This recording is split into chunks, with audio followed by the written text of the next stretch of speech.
2024년 1월 25일 오후입니다. 오늘 TBS 생방송, 라디오 생방송 갔다가 점심때는 인터뷰, 방송의 인터뷰 한 1시간, 2시간 한 것 같은데 좀 많이 한 것 같아요. 2시간이 아니구나. 2시간쯤 했네. 2시간 넘게 했네. 힘들어요. 약간 목이 갈갈하지만 아직은 괜찮은 것 같아요. 내일 YTN 출연하면 될 것 같아요. 판결, 이게 수사 판결인데 사실 전 네 거는 상당히 많이 일종의 상당히 분노스러운 사건입니다. 13세 미만 미성년자 강간이죠. 판결은 1월 4일 날 났는데 무죄가 났어요. 근데 범인은 36살짜리고 피해자는 12살이에요. 여자 초등학생이에요. 근데 키가 좀 큰 것 같아요. 가학적인 방식으로 강간을 했어요. 그 팩트는 그건 이 범인도 부정하지 않는 것 같아요. 근데 법원이 무죄를 선고한 것에 대해서 관련 그 시민단체, 말하자면 성폭력 3당소에서 굉장히 그 규탄 기자회견을 하고 있어요. 범인 36살 얘는 지난해 5월에 채팅앱에서 만난 12살짜리를 무인 모텔로 데려가서 이제 수갑을 채우고 째찍, 보통 우리가 SM 가학행위라고 하죠. 째찍으로 때리면서 성폭행을 한 혐의예요. 근데 이게 무죄예요. 그러면은 미성년자 강간이니까 그냥 강간은, 근데 그냥 강간은 실제로는 공소장이 없어요. 그러니까 미성년자 강간이에요. 이런 경우는 사실 일종의 부가적 형태로 기소를, 사실 그것도 어려울 거예요. 근데 이 재판부 판사가 무죄를 내린 이유는 이거예요. 150cm가 넘는 그 초등학생의 키가 좀 크죠. 근데 커도 150이니까 초등학생들 많이 크거든요. 키와 체격으로 봤을 때 그 범인이 13세 미만으로 알았다고 단정하기 어렵다. 이게 무슨 개소리죠? 판사가 변호사가 얘기한 그 범인이 쟤를 명확히 초등학생으로 알았다고 보기 힘들지 않냐? 라고. 추정이에요. 추정을 판사가 한 거예요. 그게 이거죠. 그러면은 범인이 13세 미만이라고 인지했느냐? 그 인지한 어떤 증거를 제출하지 못했기 때문에, 검사가 제출하지 못했기 때문에 일종의 무죄 추정의 원칙, 그리고 형사사건의 입증 책임은 검사가 있기 때문에, 그렇기 때문에 그렇지 않다고 얘기할 수 없다는 거죠. 그리고 그 초등학생의 몸에서 범인의 DNA가 나오지 않았대요. 그리고 또 초등학생이 그 어머니한테 편의점에 간다고 둘러댔다는 거예요. 근데 그 초등학생이 성폭행을 당했다고 얘기를 했는데, 문제는 이 진술의 신빙성이 부족하다라고 하는데, 그러면은 이 진술의, 그 초등학생 피해자의 진술의 신빙성을 누가 검증했느냐? 사실 분명히 진술을 했어요. 즉 피해자 국선 변호인의 의견서를 통해서 피해자 진술에는 직접 경험하지 않고서는 진술할 수 없는 내용들이 포함됐다는 전문가 의견서가 제출됐고, 문제는 그러면 왜 이 피해자의 진술이 증거로 채택되지 않았을까요? 그러니까 여기서 문제가 되는 거죠. 즉 말하자면 지금 우리 그 헌법재판소에서 위헌 판결이 난 아동이나 아니면 미성년자에 대한 간접 동영상으로 인한 증거, 그 촬영한 증거를 증거로 인정하지 않는, 그게 지금 대체 입법이 안 되고 있는 거죠. 그러니까 결국은 12살짜리를 직접 법정에 데려다 놓고 반대 신문을 이제 피고인 측 변호인이 해야 되는데, 실제로는 얘가 올 수가 없는 거죠. 그 두려움 때문에. 그래서 이제 어쩔 수 없이 전문가의 진술의 거를 간접적인 걸로 제출을 한 거고, 그러니까 이제 사실은 지금 이런 문제가 분명히 발생할 거라고 그 헌법재판소의 위헌 결정이 난 뒤에 많은 전문가들이 얘기를 했죠. 빨리 시급히 대체 입법을 해라. 결국은 국회의원 놈들도 그렇고 이 사법부나 아니면 특히 검찰이나 이런 애들도 시급히 이 문제에 대해서 대체 입법이든 뭐든 뭘 안 하니까 결국은 판사는 그냥 뭐 지가 맘대로 12살짜리가 얘기한 거 보니까 어머니한테 거짓말했고 실제로 범인의 유전자 안 나왔다. 그러니까 범인의 유전자가 안 나온 건 되게 당연한 거예요. 왜냐하면 이런 종류의 SM의 가학적 성행위를 하는 아동 성범죄자는요, 실제로 삽입강간보다는 때리고 괴롭히면서 하는 성행위예요. 그러니까 섹슈얼 어설트죠. 그러니까 우리의 법 체계에는 섹슈얼 어설트라고 하는 부분은 없는 거예요. 오로지 삽입 강간이냐 아니냐에 대한 부분만 있어요. 그러니까 섹슈얼 어설트 행위에 대한 처벌이 없기 때문에 성기에서 DNA가 안 나왔고 그냥 행위했는 거 맞아. 그런데 혹시 이 아이가 거짓말을 했을 수도 있다. 그러니까 결국 몇 가지가 문제인 거죠. 즉 말하자면 아동에 대한 가학적 착취적 성범죄라는 것이 삽입강간이 아닌 유형으로도 분명히 성범죄가 성립될 수 있는 정도의 범죄 행위에 대한 규정에 대한 그 법적인 근거가 없고, 또 증거법적으로 미성년자, 특히 이제 그 범인한테 두려움을 가지고 있는 피해자, 미성년 피해, 즉 아동 피해자에 대한 어떤 간접 진술, 동영상 증거에 대한 증거력이 무력화된 상태에서 어떻게 입증을 할 것이며 범죄 자체에 대한 문제, 두세 가지가 다 포함되는 거죠. 안타까운 건 지금 이 사건을 헤럴드 경제에서 기사화한 거는 굉장히 다른 언론에서는요, 기사화도 안 했습니다.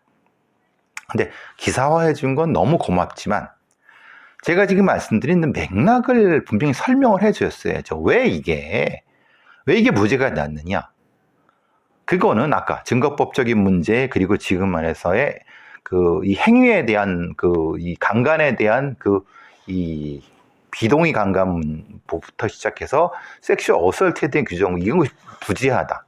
이런 거에 설명을 해줘야지 독자가 이해가 되지. 이거는 이거 말 그대로 판사가 이 또라이 새끼라서 그냥 이거를 12살짜리의 그 진술을 배제했다. 이렇게 그죠.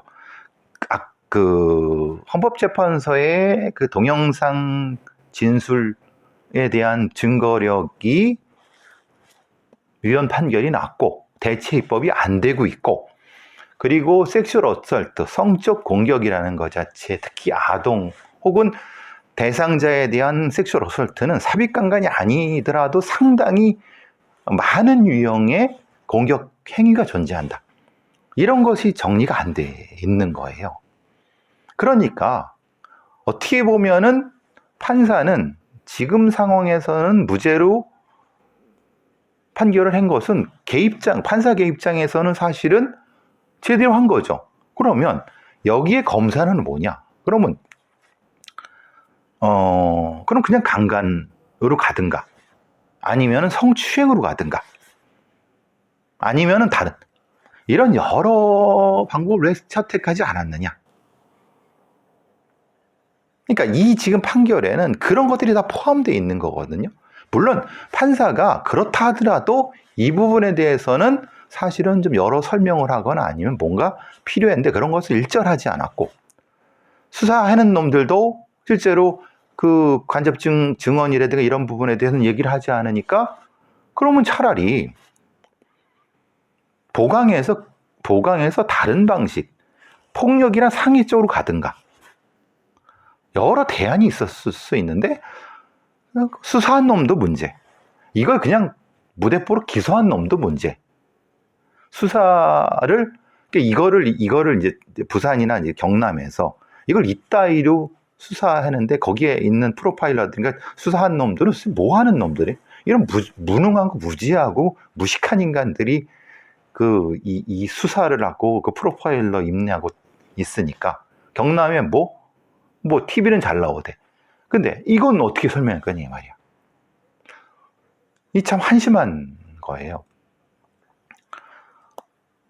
몇 가지 이슈들이 제가 지금 말씀드린 게 있죠. 그러니까 이게 범죄 중심의 범죄의 규정이 있어야 되는데 이게 참 법도 너무 후져, 수사 능력도 너무 후져. 그거에 대한 어떤 대안도 제시하지 못해. 이게 너무. 근데 결국 이 기자가 찾아낸 게 이거예요. 이 범인의 변호사가 조주빈을 변호했던 변호사고, 피해자 쪽 변호사는 국선 변호사였다. 이게 변명이 됩니까? 그러니까 말하자면은 조주빈을 변호했던 변호사놈이 나쁜 놈이죠. 나쁜 놈이. 근데 어떤 개새끼라도, 어떤 나쁜 놈이라도 변호를 받을 권리는 있어요. 그죠? 변호사가 그런 나쁜 변호를 한다 하더라도 그것을 극복하고 해야 되는 건 검찰과 수사. 그게 걔네들이 해야 될 일이죠. 이런 기사도 참 안타깝다는 거죠. 왜 이런 식으로밖에 기사를 못 쓸까? 모르니까, 무식하니까. 기자도 무식하고 데스크는 더 무식하고. 이 사건 자체는 너무 안타깝고, 이런 종류의 사건이 지금 계속 벌어지고 있을 거예요. 지금 법이 정비가 안 됐고, 수사를 하는 애들의 수사 능력이 너무 의심되고, 너무 안타깝습니다. 이 사건 자체는. 판결도 기소도. 참. 한국경제신문에서 활개치는 승진 브로커, 눈 감은 경찰. 제가 어제 이제 사건본부 마지막 하면서 승진 비리에 대해서 얘기할 때, 이 한국경제신문의 기사는 이겁니다. 경찰청에서 매일 조간신문에 보도된 경찰 관련 기사를 스크랩해서 내부망인 폴렛에 아침 일찍 올린다. 맞습니다. 저도 이제 그 경찰에 일할 때 주요 언론에서 보도된 거를 스크랩해갖고 매일 형사당직이나 이런 데서 올려갖고 소위 이제 개과장들이 볼 수 있게끔 이렇게 올립니다. 근데 이 정도라고 하면 사실은 어떻습니까? 이 정도 보도됐다고 하면 승진 브로커 얘기가 올라야죠. 근데 쏙 뺀 거예요. 승진 브로커 얘기는. 불편하고 그러니까. 마침 그 근처에 총경 승진이 났으니까. 그러니까 지금 경찰 수뇌부나 그거에 심기경호를 하는 밑에 있는 놈들이 승진 비리를 보는 시각인 거죠. 불편하고 뭔가를 하니까 아예 다루려고 그러지 않아. 마치 없는 것처럼. 근데 실제로 없는 게 아니에요.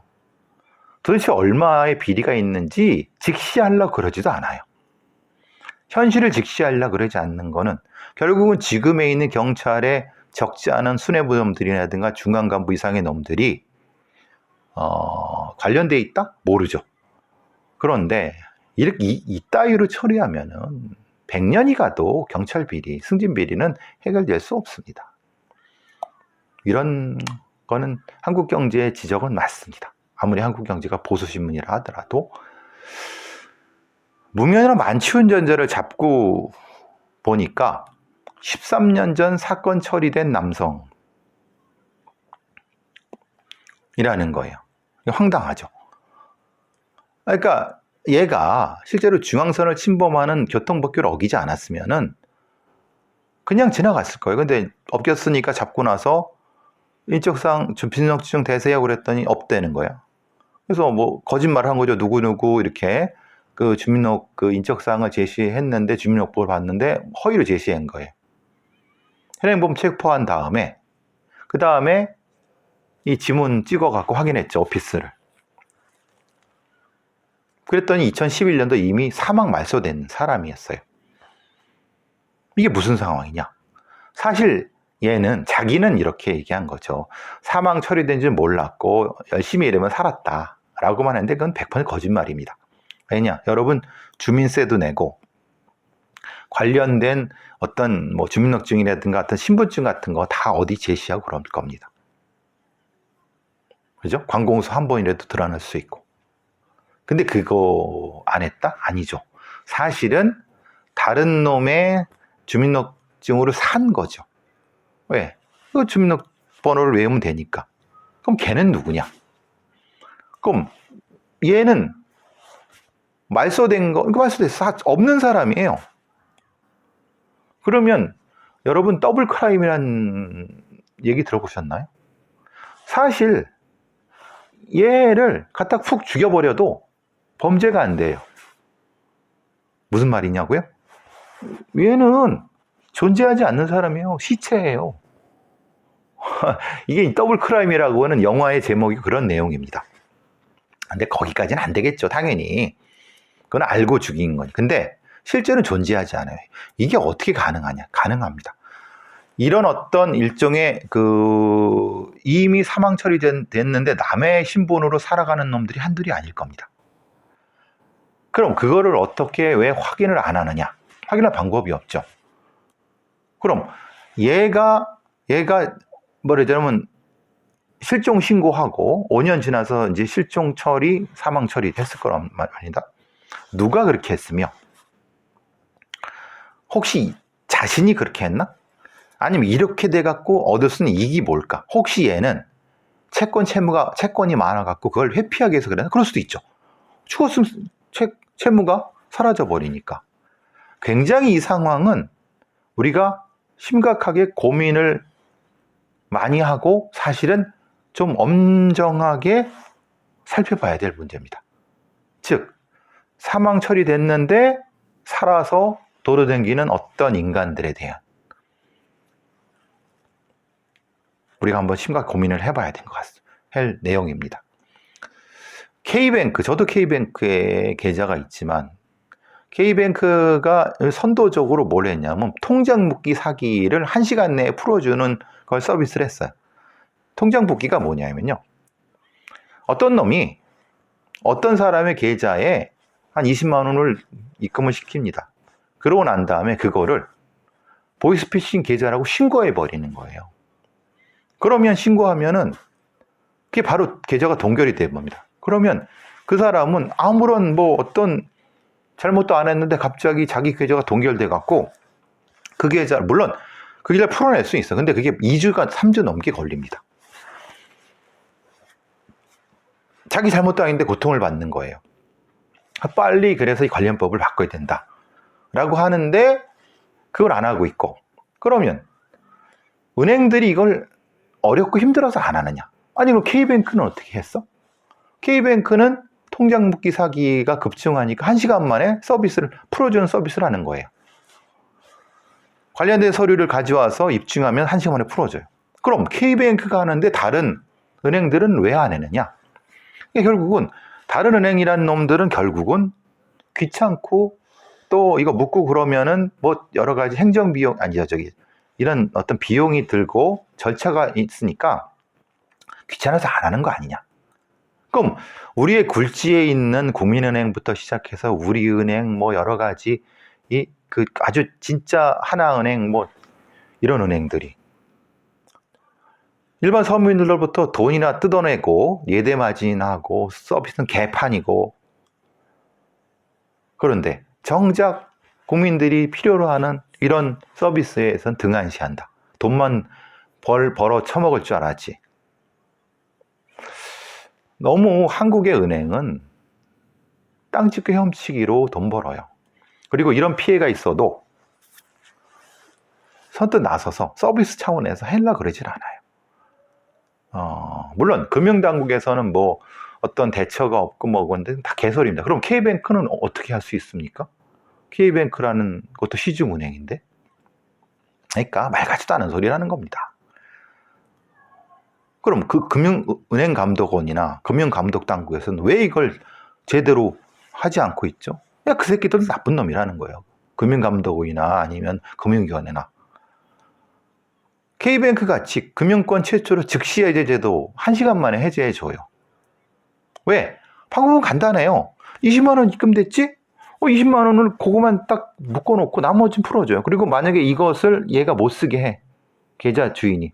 나중에 그럼 그 사람한테 요 돈만 돌려주면 되는 거잖아요. 안 그래? 뭐가 문제죠? 실제로 그 계좌는 문제가 없는 계좌라는 걸 나중에 밝히면 되는 거니까. 그리고 지금 생각해요. 인공지능, 빅데이터부터 시작해갖고 얼마나 많은 도구들이 있습니까? 그 계좌가 실제로 한 번만 검색해보면은 이게 사기 계좌인지 아닌지 금방 알 수 있어요. 왜냐면, 거래 패턴이 있잖아요. 근데 그걸 시중은행 놈들은 돈 벌기 눈에 벌ген 놈들이고, 실제로는 국민들에 대한 고객에 대한 서비스를 안 하려고 하니까 진짜 나쁜 놈들이죠. 이거 참 거예요. 우리 대한민국의 여러 기업이나 뭐 이런 돈 버는 놈들, 기업 경영하는 놈들이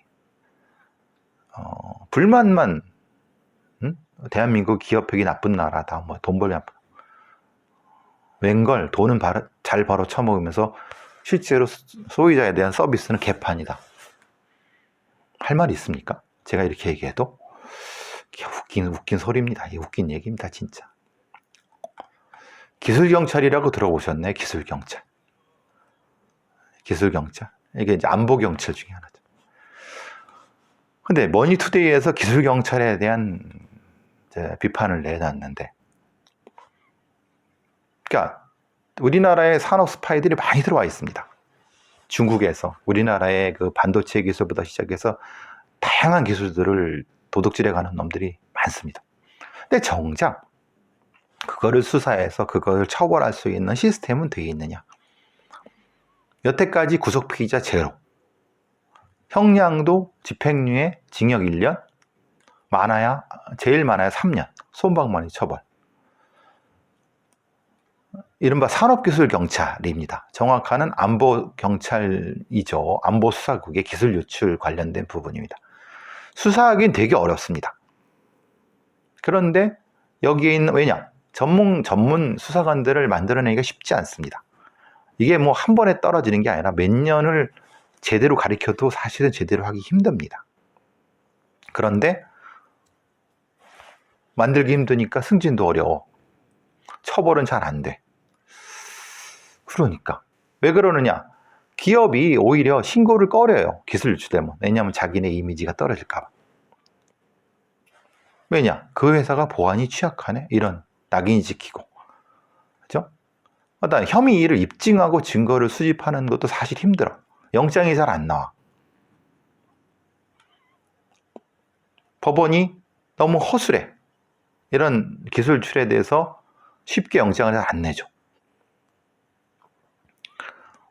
그러니까 대한민국이 기술로 먹고 사는 나라인데 중국 놈들한테 다 카피당하고 일본 놈들한테 뺏기고 정작 뭐 북한의 기술 유출보다는 그건 또 코인 해킹인데 이거를 할 수 있는 전사들이 있느냐 이 말이에요. 어떻게 지키라고? 그러니까 뭘 제대로 있어도 지키지도 못해. 그럼 이런 전문적인 형태의 전문화된 경찰이라든가 오죽했으면 이런 얘기가 나와요. 법원이 기술 간첩을 키우는 셈이에요. 기밀 빼간 놈은 어떤 산업 스파이들이 어떤 처벌 받았느냐. 인텔로 이직한 삼성전자 전 직원 3나노 반도체 기술 굉장히 심각하죠. 이놈이 징역 1년 6개월에 벌금 1,000만 원밖에 안 받았어요. 이게 수천억 수조짜리 기술 도둑인데 카이스트 교수가 중국 대학 연구원에 자율주행차 관련 기술을 누설했어요. 얘는 집행유예 받았어요. 어쩌란 얘기야. 판사놈들이 정신머리가 없어. 이런 인간들이 어떻게 해. 그러니까 전문 법원이라든가 전문적인 어떤 수사 아니면 처벌할 수 있는 걸 해야 되는데 그게 왜 이럴까? 제가 늘 이런 말씀을 드립니다. 왜 한국의 기술 유출이라든가 아니면 이 산업 스파이 같은 걸 처벌이 엉망일까? 왜 그러냐? 재벌놈들이 중소기업의 기술을 카피해서 살을 피둥피둥 찧어놨기 때문에 여태까지 그러면 사실은 우리나라에서 중국에서 우리나라로 기술 카피하는 놈들 잡다 보면 타고 나가다 온 우리나라의 재벌놈들이 중소기업 기술 도둑질한 것도 잡아야 되잖아요. 같은 법의 기준이면. 그러니까 결국은 법을 공정하게 적용하다 보면은 상위 재벌들이 다쳐, 기득권 놈들이 다쳐. 사실 기술을 카피해갖고 이 재벌이 피둥피둥, 기득권자들이 피둥피둥 쪄왔는데 이제 정작 자기네들이 중국에 뺏길 것 같으니까 그걸 하려고 했는데 그러면 자기들이 다치니까 이제 안 해. 근데 뭐 하자는 겁니까, 사실. 여러분, 기가 막히지 않습니까? 그리고 사실 경제신문이라든가 아니면 이런 범죄 전문가라고 하는 놈들이나 아니면 뭐 국정원에 이런 거 다루는 놈들 솔직하게 이런 얘기 안 합니다. 저같이 쩌리들이 이런 얘기 하지 실제로 왜 우리나라의 기술 유출 범죄가 이렇게 판을 치느냐, 왜 처벌을 못 하느냐, 왜 대법원이나 판사놈들을 이렇게 허술하게 그냥 솜방망이 처벌하느냐, 명확한 겁니다. 재벌들 기술 도둑하는 놈들 걔들 봐주려고 걔들 핵심적인 겁니다. 어쩔 거예요 이제 중국이나든가 일본에 다 기술 뺏기고 양극재, 배터리, 반도체 다 뺏기고 우리나라에 안에 있는 도둑놈들 봐줄래다가 이제 우리나라가 바깥에 도둑질을 당하고 있어요. 이 얘기를 어디서 여러분 들어보셨습니까? 응? 여러분 어디서 이런 얘기 들어보셨어요? 어떤 신문이나 어떤 언론이나 어떤 범죄 전문가 놈이나 어떤 이런 얘기 합니까? 못한다고요? 안 하는 거죠. 알면서도 지들 밥그릇과 연결되니까.